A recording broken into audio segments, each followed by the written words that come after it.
স্বাগতম জানাইছোঁ আৰবি প্ৰডাকশ্যনলৈ। আমাৰ অনুষ্ঠানৰ আগতেই আমাৰ চেনেলটো আপোনালোকে ছাবস্ক্ৰাইব কৰিব, লাইক কৰিব, লগতে আৰু বেল আইকনটো প্ৰেছ কৰিবলৈ নাপাহৰিব। ধন্যবাদ।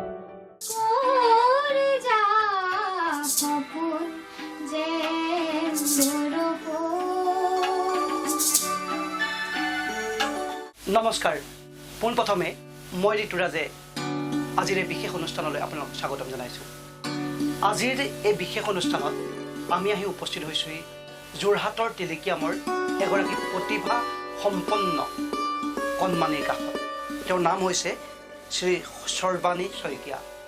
আচলতে সৰ্বাণী শইকীয়াৰ কণ্ঠত যাদু আছে বুলি ক'লেও ভুল কোৱা নহ'ব। সৰ্বাণীৰ আজিৰ কণ্ঠ যেতিয়া আপোনালোকে শুনিব তেতিয়া উপলব্ধি কৰিব পাৰিব। কিন্তু এই সুযোগতে মই এষাৰ কথা খুব মনত ক'ব বিচাৰিছোঁ। আচলতে মই খুব অন্তৰৰ পৰা শ্ৰদ্ধা কৰোঁ অসমৰ এগৰাকী জ্যেষ্ঠ সাংবাদিক। তেখেত হৈছে অসমৰ প্ৰতিষ্ঠিত ছেটেলাইট নিউজ চেনেল প্ৰতিদিন টাইমৰ মুখ্য সম্পাদক নিতুমণি দা। নিতুমণি দাৰ স্পষ্টবাদিতা, নিতুমণি দাৰ নিৰ্ভীকতা, নিতুমণি দাই কোৱা প্ৰত্যেকটো শব্দই আমাক অন্তৰৰ পৰা প্ৰত্যেকটো কথা উপলব্ধি কৰিবলৈ বাধ্য কৰে। আৰু বিশেষকৈ অসমৰ বিভিন্ন প্ৰান্তৰ প্ৰতিভাসমূহক নিতুমণি দাই প্ৰতিদিন টাইমৰ মঞ্চৰ দ্বাৰা অসমৰ ৰাইজলৈ আগবঢ়াই অহা দেখিবলৈ পোৱা গৈছে। গতিকে আজিৰ এই সৰ্বাণীৰ লগত আমি যিখিনি অনুষ্ঠান আপোনালোকলৈ আগবঢ়াম, আপোনালোকে ইমানেই শ্বেয়াৰ কৰিব যাতে সৰ্বাণীৰ সেই কণ্ঠও তেনেধৰণৰ নিতুমণি দাহঁতৰ কাণত যাতে পৰে আৰু তেওঁ এই প্ৰতিভাসমূহ বোকাৰ এই পদুম ফুলপাহ যাতে উলিয়াই নিয়ে। প্ৰথমে আমি তেওঁৰ এটি গীতেৰে অনুষ্ঠান আৰম্ভ কৰোঁ। সৰ্বাণী কোন ক্লাছত পঢ়ি আছা? কোন ক্লাছত? ক্লাছ 7। কোন স্কুল? আমি সৰ্বাণীৰ লগত কথা পাতিম, কিন্তু প্ৰথমে সৰ্বাণীৰ এটি গীত আপোনালোকলৈ আগবঢ়াইছে। ধন্যবাদ ঋতুৰাজ দা। আজি এই অনুষ্ঠানটো মই ডক্টৰ ভূপেন হাজৰিকা দেৱৰ গীতেৰে অনুষ্ঠানটো আৰম্ভণি কৰিছোঁ।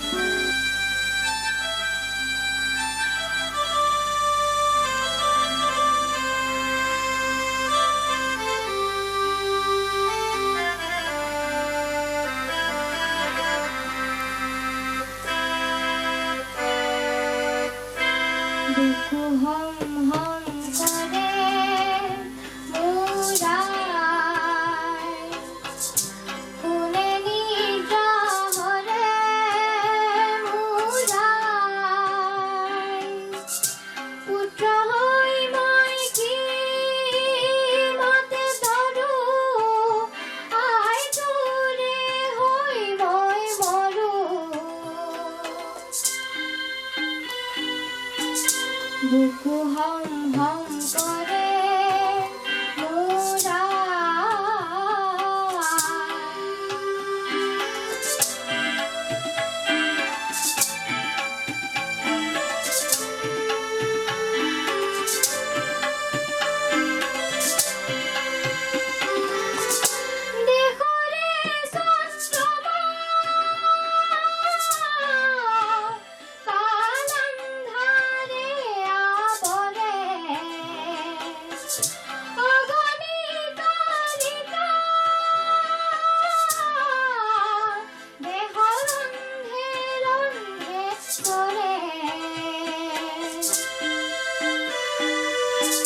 বুকু হম হম কৰে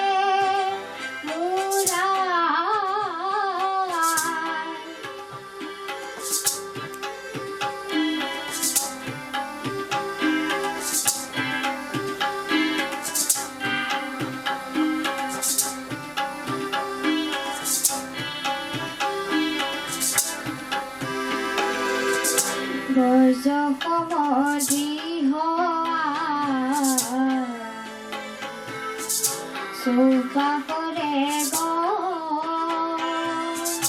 চৌপাশৰে ভেদি কিঞ্চিতো নাই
বুকু হম হম কৰে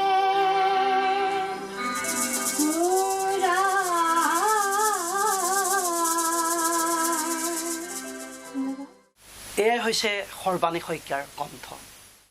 বিশ্ববিশ্ৰুত শিল্পী ডক্টৰ ভূপেন হাজৰিকাৰ এটি কালজয়ী গীত খুব সুন্দৰভাৱে কণমানি এই সৰ্বাণীয়ে তুমি ক্লাছ 7ত পঢ়া নহয় জানো তেওঁৰ কণ্ঠত আপোনালোকে শুনিবলৈ পালে।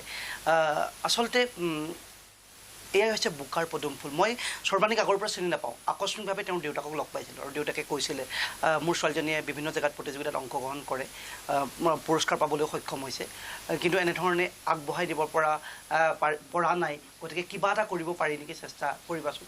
আৰু তাৰেই প্ৰতিশ্ৰুতি লৈ আজি সৰ্বাণীৰ ঘৰত উপস্থিত হৈছোঁহি। গতিকে সৰ্বাণীৰ এই প্ৰতিভাক সন্মান জনাই আপোনালোকে যাতে সৰ্বাণীক আগবঢ়াই নিয়াত আমাকো সহায় কৰে আৰু আজিৰ এই অনুষ্ঠানটো ইমানেই আপোনালোকে শ্বেয়াৰ কৰক যাতে সৰ্বাণীৰ প্ৰতিভা সকলোৱে দেখিবলৈ পায়। যি কি নহওক, এতিয়া তুমি কোনটো গাবা? জয়ন্ত হাজৰিকাৰ মায়াময়টো গাম। মায়াময় গাবা, ঠিক আছে। এবাৰ জয়ন্ত হাজৰিকাৰ এটি সুন্দৰ গীত আপোনালোকলৈ আগবঢ়াইছে।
যাত্ৰা বিচৰাৰে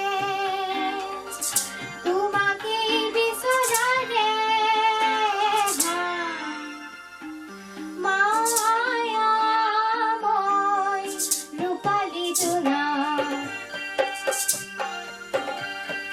ছায়া ঘন কৰলৰে পাৰ।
পুনৰ সৰ্বাণীয়ে জয়ন্ত হাজৰিকাৰ এটি কালজয়ী গীত পৰিৱেশন কৰিলে।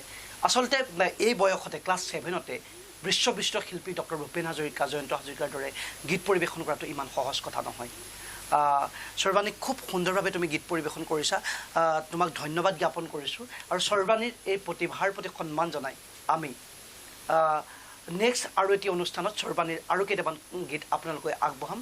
আশা কৰিছোঁ সৰ্বাণীৰ প্ৰতিটো গীত আপোনালোকে উপলব্ধি কৰক আৰু এই প্ৰতিভাক সন্মান জনাই এই অনুষ্ঠানটো যিমান পাৰে শ্বেয়াৰ কৰক আৰু সৰ্বাণীৰ এই প্ৰতিভা যাতে জিলিকি উঠিব পাৰে তাৰে আমি আশা কৰিছোঁ। ধন্যবাদ।